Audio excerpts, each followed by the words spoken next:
Gold, trusted gold buyers. మీరు తాకట్టు పెట్టిన బంగారాన్ని విడిపించి ఈ రోజు ఉన్న మార్కెట్ ధరకు కొనబడను.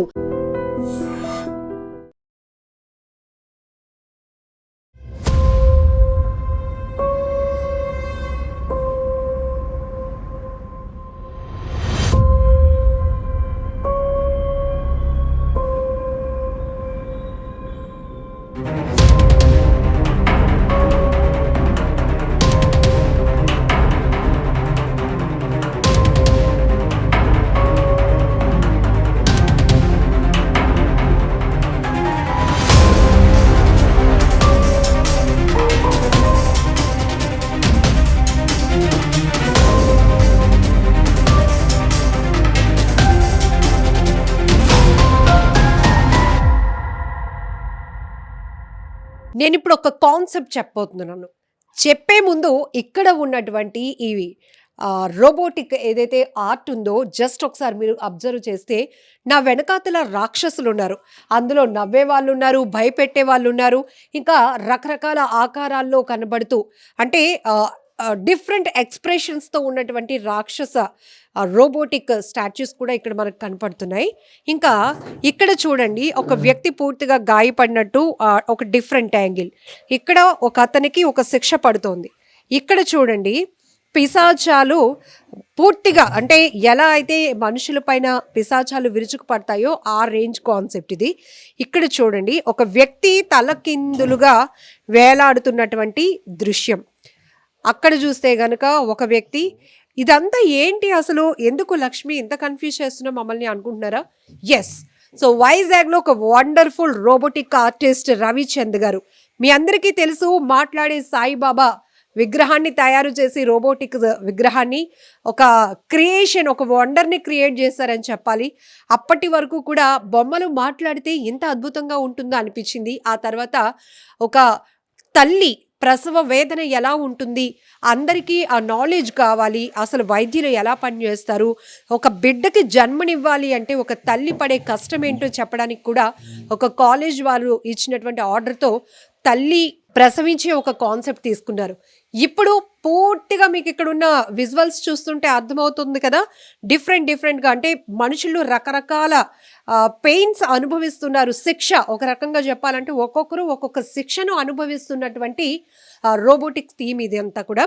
ఏంటి అంటే ఇది యమధర్మరాజు ఎలాంటి శిక్ష వేస్తాడు. జనరల్గా మనం మైథాలజీ ప్రకారంగా చూస్తే కనుక ప్రతి దానికి ఒక రీజన్ ఉంటుంది.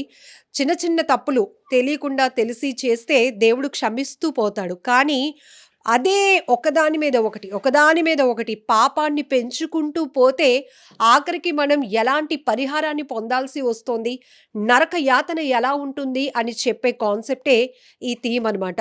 సో ఇంకా ఏ మాత్రం లేట్ చేయకుండా రవిచంద్ గారితో మాట్లాడి, ఏంటి ఇక్కడ డిఫరెంట్ కాన్సెప్ట్ ఉన్నాయి. ఒక అత్త బొమ్మ కనబడింది, పంతులు గారు కనబడ్డారు, ఇంకొక ఆఫీసర్ బొమ్మ. ఏంటి అంటే అన్ని రంగాల్లో థీమ్ తీసుకున్నాం మేడం. అందులో అవినీతి కూరుకుపోతే, అవినీతికి పాల్పడుతున్నటువంటి అధికారులకు ఎలాంటి శిక్ష పడుతుంది, ఒక కోడల్ని వేధించే అత్తకి ఎలాంటి శిక్ష ఉంటుంది, అలానే దేవుడికి సేవ చేయాల్సిన పూజారి హుండీలో డబ్బులు దొంగతనం చేస్తే ఎలాంటి శిక్ష పడుతోంది అని చెప్పటానికి ఇట్లాంటి కాన్సెప్ట్లన్నీ తీసుకున్నామంటున్నారు.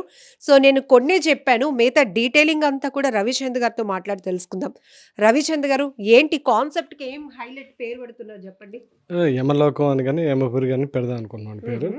మొత్తం అంతా ఈ సబ్జెక్ట్ అంతా గ్రౌండ్లో ఎగ్జిబిట్ చేద్దాం అనుకుంటున్నాం. ఓకే, ఆ గ్రౌండ్లో ఇదంతా యమధర్మరాజు సభలో మాట్లాడుతున్నట్లు, చిత్రగుప్తుడు శిక్షలు చెప్తున్నట్టు, ఆ క్యూలో కొంతమంది జనం ఉంటారు. అక్కడి నుంచి లోపలికి వెళ్తుంటే ఈ పాపాలు చేసిన వాళ్ళందరికీ ఒక్కొక్క రకరకాల శిక్షలు మన గరుడ పురాణంలో చెప్పినట్లుగా ఏదైతే ఉన్నాయో అది ఫాలో అవుతూ ఆ రకంగా మొత్తం అంతా సబ్జెక్ట్ ప్లాన్ చేసాం.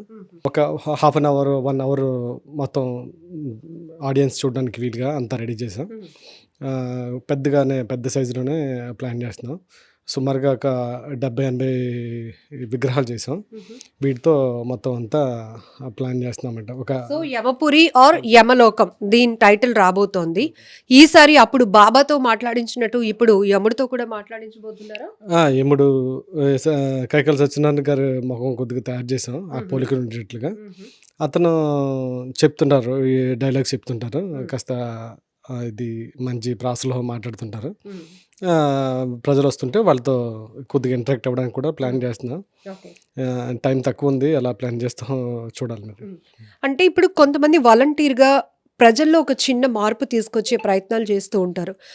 ప్రమాదాల నివారణకు మీరు ఇలా హెల్మెట్ పెట్టుకోండి, జాగ్రత్తగా ఉండండి, మీ ప్రాణాలు కాపాడుకోండి, ఇలాంటి థీమ్ తీసుకున్న వాళ్ళు కొంతమంది అయితే సర్వీస్ చేయండి, ఉన్న జీవితంలో మనం ఏదో ఒక మంచి పని ఇతరులకు చేస్తే అది మనకి మేలు చేస్తుందని ఆ కాన్సెప్ట్తో కొంతమంది వాళ్ళు సర్వీస్ చేస్తూ మిగతా వాళ్ళకి ఇన్స్పిరేషన్గా. బట్ ఈ యమపురి ఆర్ యమలోకం ఈ కాన్సెప్ట్ ఎందుకు తీసుకున్నారు? అంటే ఒక సబ్జెక్టు ఇది అందరికీ కొత్తగా ఉంటుందని నా ఉద్దేశంలో ఉన్నాం. ఇది కూడా కాస్త బాగుంటుంది. అందరూ రకరకాలుగా యమలోకంలో నరకయాతను చూపించడం, దీనివల్ల కొంత ప్రజలకు అవగాహన ఉంటుంది మైథాలజీ మీద అని ఒక ఆలోచన. దాన్ని బట్టి మేము ఇలాగ కాన్సెప్ట్ ఎంచుకొని చేస్తాం. సో రోబోటిక్ థీమ్తో మీరు ఇన్ని విగ్రహాలు చేయడమే కాదు, అంటే ఇది ఒక ఈవెంట్ లాగా కాకుండా ఒక బొమ్మ చూస్తేనే భయం వేస్తోంది. అమ్మో, ఒకవేళ తప్పులు పాపాలు చేసుకుంటూ పోతే మన పరిస్థితి ఇలా ఉంటుందా అనేలాగా ఈ బొమ్మలు వేలగడుతున్నారు. పిశాచాలని బయటకు మనుషుల మీదకి వదులుతున్నట్టు అంత రియలిస్టిక్గా కనపడుతున్నాయి. ఇక్కడ నాకు 2 బొమ్మలు చాలా కనెక్ట్ అవుతున్నాయి. ఏంటండి ఇది? చక్కగా మంచి ఆఫీసర్, తర్వాత ఒక బామ్మగారు. ఇది ఒక గవర్నమెంట్ కాంట్రాక్టర్. కొన్ని తప్పులు చేయడం వల్ల చాలా ప్రమాదాలు జరుగుతుంటాయి ఈ రోడ్లు, వంతెనలు అలాంటివి. అలాగా ఒక కాంట్రాక్టర్, ఈమెమో ఒక ముసలావిడి, అత్తగారుగా గోడల్ని ఇబ్బంది పెట్టి హింస పెట్టిన ఆవిడ. ఇక్కడ ఒక బ్లైండ్ మ్యాన్ ఉన్నాడు, కళ్ళు పీకేశారు.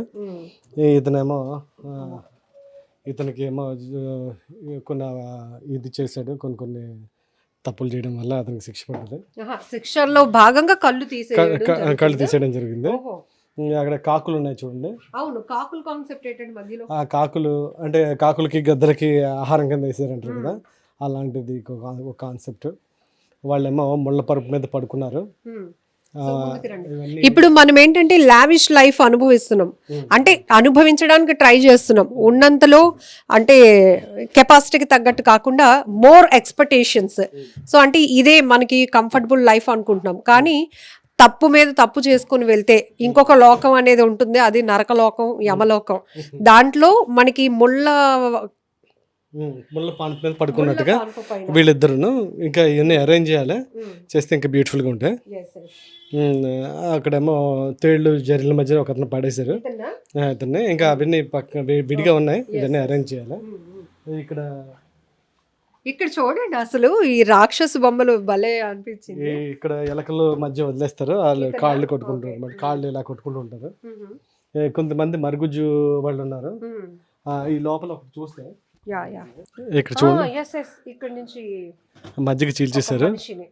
ఇక సోలదండన, ఇలాగ కొన్ని శిక్షలు ఉన్నాయి. ఆ శిక్షలన్నీ కూడా అమలు చేసామంట. దానిలో ఉన్నట్టుగా చూపించాం, దానిలో అమలు చేసినట్టుగా మేము అన్నీ ఫాలో అయ్యాం. ఇంకొకటి నిప్పుల మీద కాల్చడం, వేడి నీళ్ళ మీద వేయడం, ఇట్లాగా అన్నీని బాణాల్లో వేయడం మనిషికి, ఇవన్నీ క్రియేషన్. రోబోటిక్ థీమ్ అని తెలిసినా కూడా అవి మీరు చెప్తుంటూ ఈ బొమ్మల మధ్య నిలబడటానికే అంత భయం వేస్తోంది. ఒక రకంగా అక్కడ మీరు ఎక్స్ప్లోర్ చేస్తే ఒక ఎగ్జిబిషన్ లాగా జనాలు ఒక రకమైన భయంలోకి వెళ్ళిపోతారేమో. అవునండి, కాస్త ఫీల్ ఉంటుంది. ఇక్కడ నుంచి చిన్న స్వర్గలోకం ఉంది, స్వర్గలోకంలో కూడా వెళ్తే కాస్త ఇదంతా చూసుకొని కదా. ఇప్పుడు చెడ్డ పనులు, చెత్త పనులు చేసే వాళ్ళందరికీ ఇంతలాగా ఉంటుంది నరకం అనేది, మరి మంచి పనులు చేసే వాళ్ళకి ఉంటుంది స్వర్గం కూడా. చిన్నది చూపెడుతున్నా, చిన్న కాన్సెప్ట్ చూపెడుతున్నా. అక్కడ రంభ, ఊర్వశి, మేనక ముగ్గురు ఉంటారు. ఇంద్రుడు కూడా కూర్చుని ఉంటాడు. అట్లా ప్లాన్ చేస్తున్నా. అది కూడా అవుతున్నాయి. ఇంకా ఈ చిన్నపిల్లలు కూడా కొంతమంది ఉన్నారు. కాదు, ఇంత రియలిస్టిక్ ఎలా చేయగలుగుతున్నారు? ఒకటి మీకు అబ్జర్వ్ చేస్తే గనుక ఆకారం మాత్రం రాక్షసులా ఉంది. అందులోనూ ఆ స్మైలు, ఆ ఐస్, మళ్ళీ బ్యూటీ ఇచ్చారు. ఏంటి అసలు ఈ కాన్సెప్ట్లు? కాస్త ఇంట్రెస్టింగ్గా ఉంటుందండి, చేశాను. అసలు ఏ బొమ్మకి, ఏ విగ్రహానికి అది ఎక్కడ పొంతన లేదు. సో అన్నీ కూడా చాలా డిఫరెంట్‌గా ఉన్నాయి. ఇదేమో మనుషుల రూపంలో, అవేమో అట్లా పెట్టారు. ఎందుకని? అంటే ఒక్కొక్కళ్ళు ఇందులో రకరకాలుగా ఉంటారన్నమాట. హ్మ్. క్రూర మృగాల అవతారంలో కొంతమంది రాక్షసులు ఉంటారు, హ్మ్. కొంతమంది మామూలు భయంకరంగా ఎవరు ఉంటారు. చూడండి, ఇతను ఎవరు కూర్చున్నట్టు ఎంత దిండుగా ఉన్నాడు. ఏదో చూడడానికే భయం. చూడడానికి కూడా అంటే అలా అనిపిస్తున్నారు. సడన్ గా వచ్చి చూస్తే మాత్రం ఖచ్చితంగా జడుచుకోవడం గ్యారెంటీ. ఎంత బలంగా ఉన్నారనమాట. రండి, తప్పులు చేస్తున్నారా రండి, మీ అంతు చూస్తాము అన్నట్టు అంత బలంగా తయారు చేశారు వీళ్ళని కూడా. అవునండి. బట్ ఈ కాన్సెప్ట్ తయారు చేయడం అంటే అంత ఈజీ కాదండి. చాలా కష్టపడాలి. కాస్ట్యూమ్స్ కానీ, ఈ విగ్రహాలు హైట్, వెయిట్ అన్నీ డిఫరెంట్ థీమ్ తీసుకున్నారు. ఎక్కడైనా చూసారా దీన్ని రిఫరెన్స్ కోసం? ఏదైనా సినిమా చూడడం కానీ, మైథాలజీ సినిమాల్లో కొంత ఉందండి. మిగతా ఈ బయట కాన్సెప్ట్లోనే మామూలుగా ఈ గరుడ పురాణం బుక్స్లో కానీ వాటిలో కానీ చాలా ఉన్నాయి. అవి కాకుండా కొన్ని వెబ్సైట్లో అట్లా కొన్ని చూసాం. వాటి బట్టి అన్ని తప్పులు అన్ని రాసి ఒక 25 రకాల శిక్షల్ని మొత్తం చూపెడుతున్నాం అన్నమాట. సో ఇప్పుడు యమధర్మరాజు ఇచ్చే వాయిస్లో ఒక 2 లీడ్ పాయింట్స్ అంటే ఏం లేదండి, అంటే ఇక్కడ యమలోకంలో ఎవరికైనా శిక్ష తప్పదు, ఎంతటి వాళ్ళకైనా శిక్ష తప్పదని అతను మన పాత సినిమాలో ఉన్న డైలాగ్ని ఒకటి రిపీట్ చేస్తారన్నమాట. అక్కడ చెప్తుంటారు. అక్కడ మిగతా వాళ్ళందరూ భయంతో చూస్తుంటారు అన్నమాట. ఈ గరుడ పురాణం మైథాలజీ పైన కొంత నాలెడ్జ్ ఉన్న వాళ్ళు ఖచ్చితంగా ఈ కాన్సెప్ట్ చూసి ఏడవటం గ్యారంటీ అనిపిస్తుంది నాకు. రియలైజేషన్ అనేది మనిషిలో రావాలని మీ ప్రయత్నం. ఒక్కసారి మామూలుగా ఉన్న లైఫ్ నుంచి ఒక్కసారి బయటికి తొంగి చూస్తే ఏం జరుగుతుంది, మనం ఏం చేస్తున్నామని ఒక్కసారి రిపీట్ అవుతుంది అందరికీ. ఒకసారి రియలైజ్ అవుతారు. సో అంటే ఈ భోగాలు, ఈ సుఖాలు ఇవన్నిటిలో ఎంత అందంగా మనం అనుకుంటున్నాం, కానీ ఇది కాదు. మనం తప్పులు అంటే అవినీతి, అంటే ఒక మనిషి సుఖం కోసం, వాళ్ళ లావిష్ లైఫ్ కోసం ఇంకొకరిని హింసించడం, ఇంకొకరిని బాధ పెట్టడం వల్ల ఈ పెయిన్ మనం అక్కడ అనుభవించాల్సి వస్తుంది అన్నది. అవునండి, అవును. అది కాన్సెప్ట్ అండి. ఇదంతా చక్కగా ఒక షెల్టర్లో మొత్తం అంతా ఫస్ట్ యమధర్మరాజుని చూస్తారు, అతని డైలాగ్స్ అవి వింటారు. అక్కడి నుంచి వెనక్కి నుంచి మొత్తం అంతా ఈ స్టోరీలోకి వెళ్తారు అనమాట. చూసుకుని లాస్ట్లోని స్వర్గం వస్తుంది. స్వర్గం చూసుకుని బయటకు వస్తారు అనమాట. అమ్మాయి అనిపిస్తుంది. అక్కడ చాలామంది ఈ ఎన్టీఆర్ వీళ్ళందరూ, రాజశేఖర రెడ్డి వీళ్ళందరూ కూడా అందులో ఉంటారు. అబ్దుల్ కలాం వీళ్ళందరినీ కూడా దానిలో పెడతామన్నమాట. వాళ్ళందరూ చూసుకుని బయటకు వస్తారు. ఇలా జరిగింది, ఇలా ఉంది. తల్లిదండ్రులు బాగా చూసుకున్న వాళ్ళు కూడా కొంతమంది ఉంటారు, కామన్ పీపుల్. అలాగా ఎంతో బాగా మంచి ప్రవర్తనతో ఉన్న వాళ్ళు కూడా కొంతమందిని ఆడ పెడతామన్నమాట. ఈ స్వర్గం నరకం కాన్సెప్ట్ అనేది ఖచ్చితంగా వెళ్ళి చూడాలి అని అదండి. జనవరి 1 నుంచి మోస్ట్లీ అనుకుంటున్నాం, కాస్త అటు ఇటుగా ఓపెన్ అవుతుందండి. మళ్ళీ మనమే డేట్ కూడా రివీల్ చేయొచ్చు. అవునండి. సో రియల్లీ చాలా గ్రేట్ అనిపిస్తుంది. రోబోటిక్ ఇవన్నీ కూడా ఏంటంటే నిజంగా ఒక మనుషుల్ని చూసినంత ఫీలింగ్ వస్తుంది. సో దీనికి ఇప్పుడు ఇంట్రెస్ట్ పెరుగుతుందండి పబ్లిక్ లో బాగా. అంటే బాగుంటుందండి కాన్సెప్ట్ వాల్యుబుల్ అయితే, ఆ తర్వాత టెక్నాలజికల్ వాల్యూ ఇస్తారు. కాన్సెప్ట్ అనేది ఎట్లా ఉపయోగిస్తున్నారు మీరు? అంటే ఎక్కువ ఉపయోగించట్లేదండి, దీనిలో అంత ఇది చూపించడానికి లేదు. జస్ట్ కాన్సెప్ట్ మాట్లాడేటట్టు మాత్రమే పెడుతున్నాం. తర్వాత ఇంకా ఇది ఇంకా ఇంప్రూవ్ చేస్తే నెక్స్ట్ లెవెల్లో నెక్స్ట్ చేయాలి. సో ఇది అండి. ఇంకెక్కువ మాట్లాడాలంటే ముందు ఇక్కడ భయపడకుండా ఉండాలన్నట్టుంది. ఒక్కసారి మనం ఫీల్డ్లోనికి వెళ్తే కనుక 100% చెప్పొచ్చు. ఒకటే థీమ్. ఈ కాన్సెప్ట్ మర్చిపోయాం. జనరల్గా నరకం అనేటప్పటికి రంపాల కోత అని అంటారు కదా. రంపం ఇది ఇలా కోస్తుంటారు, అటు ఇటు మరుగుజ్జులు ఉంటారు, మధ్యలో ఒక అతను పడుకుని ఉంటాడు, అతన్ని కోస్తుంటారు అనమాట. అతను నెప్పుతో కొట్టుకుంటూ ఉంటాడు అనమాట, చేతులు కట్టేసి ఆడ చేస్తుంటారు అనమాట. అది కాన్సెప్ట్. ఇది బండరాయి మీద పడుకోబెట్టి చేస్తుంటారు అనమాట. ఇందులో కొంతమంది మరుగుజ్జు రాక్షసులు కూడా ఉన్నారు. అది పాత సినిమాల్లో చూపించినట్టుగానే కొద్దిగా అలాగా కొన్ని తీసుకున్నాం కాన్సెప్ట్. కాదు, ఇది మీకు ఏమైనా న్యాయంగా ఉందండి? చూస్తేనే ఇంతలా భయంగా ఉంది రవిచంద్ర గారు. అంటే ఇది అక్కడ చూసారా ముళ్ళ కంపలతో ఎలా మొత్తం ఒక మనిషికి ఎంత లాంటి శిక్ష పడుతుందో కూడా మనం చూడొచ్చు. చెప్పండి. ఇది ఇది ఇది చూపించు అనిల్, ఇది లేదు. ఇది తలకిందులుగా ఒక పట్టుకో మనిషిని పట్టుకో ముందురా ముందురా రక్షించడం, పర్లేదు. వేలాడదీస్తూ. ఆ, ఇతను రోబోటిక్స్లో ఇలా కొట్టుకుంటూ ఉంటాడు అనమాట. ఇలాగా ఇలా సో వీటి ఇంకా యాక్షన్ మూమెంట్స్ మూమెంట్స్ అయిపోయి లోపల ఇంకా కనెక్షన్స్ ఇవ్వడమే. ఓకే. ఇప్పుడు తల కిందగా వేలబడి ఉంటాడు అనమాట. కింద నిప్పులు వేడి నీళ్ళు వేసేసి ఉంటుంది అనమాట. అలా ఎంత సో విలవిల కొట్టుకోవడం అనమాట అన్నట్టు. ఇవి ఇవి ఇవి ఇవి ఈ రాక్షసులు అంటే పిల్లల్ని భయం పెట్టేటట్లుగా చిన్నపిల్లలు చిన్నప్పటి నుంచి ఊరికే ఒరే నువ్వు చాక్లెట్ తింటే బూచి వచ్చేస్తుంది అది కాదు, అసలు తప్పులు చేస్తుంటే అమ్మకి అబద్ధాలు చెప్పే పిల్లలు, చిన్నపిల్లలు ఒక ఇద్దరు అక్కడ ఉంటారు. వాళ్ళ చుట్టూరు వీళ్ళు ముగ్గురు రాక్షసులు ఉంటారన్నమాట. అది భయం పడుతుంటారు. అది కాన్సెప్ట్ పిశాచాల మధ్యన పిల్లలు అన్నమాట. పిల్లల్లోకి పిశాచాలతో భయంపించడం అన్నట్టు. ఈ పిల్ల పిశాచాలు పిల్లలకి భయం పెట్టే పిశాచాలు అన్నమాట. అట్లా వెరీ నైస్ అండి. So really great. మీరు ఏ కాన్సెప్ట్ తీసుకున్నా అది ఒక వండర్ గానే అయిపోతుంది. సో జనాల్లోనికి ఒక థీమ్ అనేది చాలా అగ్రెసివ్గా తీసుకెళ్తారు. అంటే దాంట్లో మీ హార్డ్ వర్క్లో, మీ కమిట్మెంట్ ఎఫర్ట్స్లో వెరీ క్లియర్గా తెలిసిపోతుంది. సో అందుకే వండర్ఫుల్ ఆర్టిస్ట్ ఫ్రమ్ వైజాగ్ అని ఎందుకు అన్నానంటే ఖచ్చితంగా మీరు చెప్పొచ్చు గతంలో కూడా లక్షల్లో జనాలు వీక్షించినటువంటి వీడియోస్ ఉన్నాయి. అది కూడా మాట్లాడే సాయిబాబా మాట్లాడుతుంటే నిజంగానే ఆ విగ్రహాన్ని, రోబోటిక్ విగ్రహాన్ని చూస్తే సాయిబాబాని ముట్టుకున్నంత ఫీలింగ్ ఆయన మాట్లాడుతుంటే ఆ ఫీల్ అయిన వాళ్ళు చాలామంది కన్నీళ్లు పెట్టుకున్నటువంటి దృశ్యాలు కూడా ఉన్నాయి. ఇప్పుడు ఈ యమలోకం కాన్సెప్ట్ అనేది ఖచ్చితంగా ప్రతి ఒక్కరిలో ఒక మార్పు తీసుకురావాలి అనేదానికి ఊరికే ఒరే నాన్న తప్పులు చేయకరా నువ్వు మంచిగా ఉండరు అంటే ఎవరు వినరు కదా. ప్రాక్టికల్లోనికి కాస్త ఒక థీమ్లోనికి తీసుకువెళ్తే కొంతమందిలోనైనా మార్పు వస్తుంది అని ఒక ప్రయత్నం చేస్తున్నారు రవిచంద్ గారు. దానికోసమే తప్పులు చేస్తే, పాపాలు చేస్తే, ఇంకొకరిని అమాయకుల్ని బాధ పెడితే ఏ రంగంలోని వాళ్ళు కావచ్చు, రైతులు కష్టపడుతున్నారు, చాలా నిరుపేద వాళ్ళు కష్టపడుతున్నారు.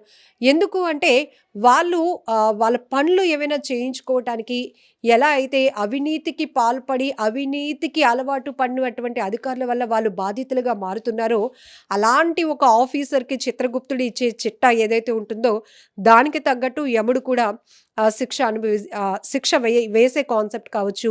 ఒక మామగారు వృద్ధాప్యం అనేదే చాలా ఇబ్బందికరమైన పరిస్థితి. అందులోనూ ఆమె నరకానికి వస్తే కోడల్ని ఎలా హింస పెట్టింది అనే ఒక కాన్సెప్ట్. ఇవన్నీ మనిషి జీవితానికి చాలా దగ్గరగా కనెక్ట్ అయ్యేది. రెగ్యులర్ లైఫ్లో అనేక రంగాల్లో కావచ్చు, ప్రతి కుటుంబ వ్యవస్థలో ప్రతి మనిషి చేసే తప్పుని ఇదిగో మీరు ఇది తప్పు చేస్తున్నారు అని వేలెత్తి చూపడానికే ఈ రోబోటిక్ విగ్రహాలు అనమాట. ఇంకెంతకు మించి ఏమీ చెప్పలేము. ఎందుకంటే కొంతమందిలోనైనా ఒక మార్పు తీసుకురావాలి. తప్పులు చేస్తే, పాపాలు చేస్తే నరకలోకం ఎలా ఉంటుంది, నరక యాతన ఎలా ఉంటుంది అనేది చూపించడమే కాదు, మంచి చేస్తే ఆ స్వర్గం ఎలా ఉంటుందో చూపించే కాన్సెప్ట్ కూడా ఎండ్ అవుతూ మనమైతే బయటకు రావడానికి పూర్తిగా ఇక్కడ ప్లాన్ చేస్తున్నారు. సో డేట్ ఎప్పుడు అనేది కూడా మరొకసారి వీడియో చేద్దాం. పూర్తిగా ఇది వర్క్ స్టైల్లో ఉంది. ఆల్రెడీ మనం యూనిట్కి వచ్చి చూపిస్తున్నాం. ఎందుకంటే మనం ఏదో ఎగ్జిబిషన్స్లో చూసేటప్పుడు ఓహో ఇంతే కదా అనుకుంటాం. కాదు, ఇది చాలా ఉంటుంది, చాలా కష్టపడాలి. ప్రతి థీమ్ అవుట్పుట్ బాగా వచ్చే వరకు చాలా శ్రమిస్తుంటారు. చాలా కేర్ తీసుకొని యూనిట్ టీం అంతా కూడా ఇక్కడ వర్కౌట్ చేస్తున్నారు. రియల్లీ ఇంకొకసారి చెప్తున్నాం, గ్రేట్ జాబ్ అండి. ఇదిగోండి యమధర్మరాజు గారు కూడా రెడీ అయిపోతున్నారు. ఘోరమైన తప్పులు చేస్తే అలా వేయించేయడానికి ఇక్కడ ఈ కాన్సెప్ట్ అంతా ఏంటంటే ఖచ్చితంగా మనుషుల్లో ఒక మార్పు తీసుకురావాలి. మనం ఏం చేస్తున్నాం, రిటర్న్ గిఫ్ట్ మనకి యమధర్మరాజు గారు ఏమి ఇవ్వబోతున్నారు అనేది ఈ స్పెషల్ థీమ్ అనమాట. రవి గారు ఎంత హైట్ ఇది? ఇది హైట్ 8 feet అండి. 8 feet. గంభీరంగా ఉండడానికి పెద్ద సైజ్ చేసాం. మొత్తం సభలోనే పెద్ద వాయిస్కి సరిపడేటట్టుగా ఉండేట్టుగా మన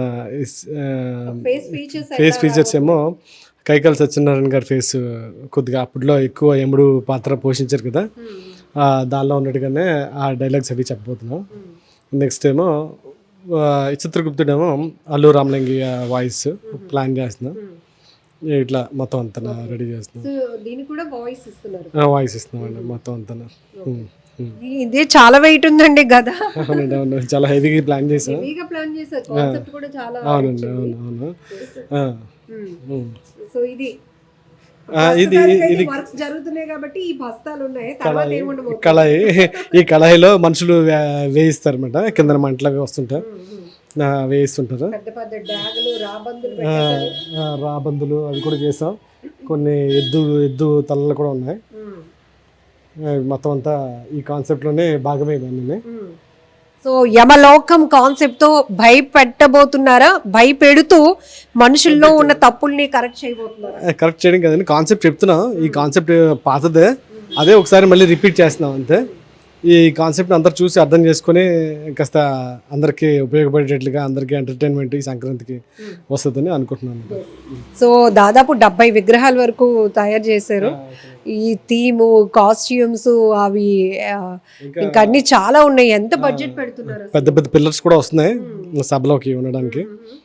మొత్తం అంతా డెకరేటివ్గా మొత్తం అంతా రెడీ అవుతుంది. మొత్తం ఎంత బడ్జెట్ అండి? సుమారుగా 1.2 CR అండి.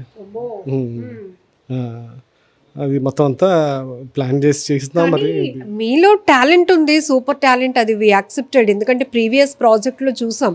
కానీ సర్వీస్ కూడా వేలల్లో, లక్షల్లో, బాగా ఇదైతే వేరే లెక్క ఉంటుంది. బట్ ఒక మనుషుల్లో ఒక రియలైజేషన్ తీసుకురావడానికి, ఒక కాన్సెప్ట్ ద్వారా ప్రతి ఒక్కరిని ఆలోచింప చేయడానికి 1.2 CR అంటే చాలా ఎక్కువ కదా. అంటే ఈ కాన్సెప్ట్ అలా అనుకున్నామండి మేము, ఇంకా తక్కువలో అవుతుంది అనుకున్నాం. కానీ చేస్తుంటే ఇంట్రెస్టింగ్గా ఉంది. ఇంకా పెద్ద పెద్ద స్తంభాలు, 16 అడుగు స్తంభాలు అన్నీ రెడీ చేసాం. ఒక్కొక్కటి ఒకదాని తర్వాత ఒకటి అలా యాడ్ అవుతూ వస్తున్నాయి. ఇందులో రోబోటిక్స్ కూడా ఉంది కదండి, అది ఆల్రెడీ ఫస్ట్ నుంచి కూడా మాకు బాగా తెలిసిన సబ్జెక్టు. అది రోబోటిక్స్ ఉంటేనే కొద్దిగా బాగుంటుంది, కదులుతుంటే విగ్రహాలు బాగుంటుందనే ఉద్దేశంతో ఉన్నాం కదా. దానివల్ల బడ్జెట్ అలా పెరిగిపోయిందండి. ఈ రోబోటిక్ విగ్రహాల తయారీలో మెటీరియల్స్ కానీ మిగతా ఏవైనా ఎక్స్పెన్సివ్ ఉంటాయి అంటే బయట నుంచి తెచ్చుకోవడం వల్ల అంత ఉంటుందా కాస్ట్? అది అవునండి, అంటే బయట నుంచి తీసుకురావడం, బయట నుంచి అబ్రాడ్ నుంచి రప్పించాలి. మళ్ళీ ఇక్కడ ట్యాక్సెస్ ఉంటాయి, కస్టమ్ ట్యాక్సెస్ ఉంటాయి, ఈ ట్రావెలింగ్ ఛార్జెస్ కానీ, ఈ కొరియర్ ఛార్జెస్ కానీ అవి ఎక్కువ ఉంటాయి. అక్కడ 100 రూపీస్ పెట్టి అక్కడ మనం తీసుకున్నామంటే ఇక్కడికి వచ్చేసరికి 250 రూపీస్ అయిపోతుంది కస్టమ్స్ డ్యూటీతో వాటితోనే. వీటిని వర్క్ చేయడానికి టెక్నికల్ వర్కర్స్ ఉంటారు, వాళ్ళు కూడా వర్క్ చేస్తుంటారు ఎక్కువ, వాళ్ళకి ఎక్కువ పే చేయాలి. ఇట్లా అంతా ఎక్కువ అవుతుంది అనమాట. సో ఒక అద్భుతమైన ఆర్టిస్ట్ రవిచంద్ర గారు, మీ అందరికీ తెలుసు, మాట్లాడే సాయిబాబా, అలానే రోబోటిక్ విగ్రహాన్ని తయారు చేసి అందరికీ కనెక్ట్ అయ్యారు. తర్వాత తల్లి ఒక బిడ్డకు ప్రసవం చేయాలి అంటే, ఒక బిడ్డ ఈ భూమి మీదకి రావాలంటే ఒక కన్న తల్లికి ఎలాంటి పునర్జన్మ, ఆ సమయంలో ఆమె ఆ నొప్పుల బాధ, నరక యాతన ఎలా అనుభవిస్తోంది అందరికీ తెలియజెప్పాలనే మరొక కాన్సెప్ట్ తీసుకున్నారు. ఇప్పుడు 1.2 CR బడ్జెట్తో, భారీ బడ్జెటే ఇది యాక్చువల్లీ. ఈ బడ్జెట్తో జనవరిలో వైజాగ్ బేస్గా ఒక న్యూ థీమ్ని అయితే తీసుకొస్తున్నారు. ప్రతి ఒక్కరూ ఏదో రకమైన సర్వీస్ చేస్తారు. అయితే నాకున్న ఆర్ట్తో, నా టీం వర్క్తో నేనైతే ఈ యమలోకం అంటే ఇంకా టైటిల్ ఫిక్స్ అవ్వలేదు, యమపురి లేదా యమలోకం, ఈ కాన్సెప్ట్ని తీసుకురావడం ద్వారా అసలు పాపాలు చేస్తే ఎవరైనా కావచ్చు, అది ఏ వర్గం వాళ్ళైనా కావచ్చు, ఏ స్థాయి వ్యక్తులైనా కావచ్చు, ఒక్కటే ట్రీట్మెంట్ ఉంటుంది. ఆ ట్రీట్మెంట్ ఎలా ఉంటుంది? సో ఇక్కడ చూస్తున్నారు కదా, యమధర్మరాజు ముందు ఏ తప్పులు చేసిన వాడైనా ఒక్కటే, సమానమే. సో దానికి తగినటువంటి శిక్షలు ఎలా ఉండబోతున్నాయి, మనుషుల్లో మార్పు వస్తే ఎంత అద్భుతమైన స్వర్గంలోనికి మనం వెళ్ళడానికి అవకాశం ఉంటుంది. సో ఇట్లా రెగ్యులర్ లైఫ్లో మనుషులు వాళ్ళ లైఫ్ స్టైల్లో కావచ్చు, వాళ్ళ మనుగడలో కావచ్చు, మరొకరిని ఇబ్బంది పెట్టే పరిస్థితులు, ఇవన్నీ కూడా ఒక కాన్సెప్ట్గా తీసుకొచ్చి ఒక పెద్ద చెప్పాలంటే చాలా అగ్రెసివ్ వర్క్తో వెళ్తున్నారు మీరు. భారీ కాన్సెప్టే ఇది. నిజంగా ప్రతి ఒక్కరిని ఆకట్టుకోవడం కాదు, ఆలోచింపచేసే విధంగా ఈ కాన్సెప్ట్ అయితే ఉండబోతోంది. నిజంగా ప్రస్తుతం ఉన్నటువంటి సమాజం దేనికి ప్రయారిటీ ఇస్తుంది? ఆర్థిక సంబంధాల చుట్టూ మాత్రమే తిరుగుతోంది. మళ్ళీ ఎన్నికలంగానే చాలా విరక్తి కలుగుతాను. మంచి అనిపిస్తుంది కదా, లేడీస్ కూడా ఛాలెంజింగ్ జాబ్స్ చేసినప్పుడు చాలా బాగుంటది. ట్రాఫిక్ అసిస్టెంట్స్ గా నియమించిన ట్రాన్స్జెండర్స్ అందరితో సాల్యూట్ చేయించుకుంటున్నారు. ఫుడ్ డెలివరీ ఇవ్వటానికి వెళ్ళినటువంటి డెలివరీ బాయ్ అనిల్ పై కళ్ళ ముందు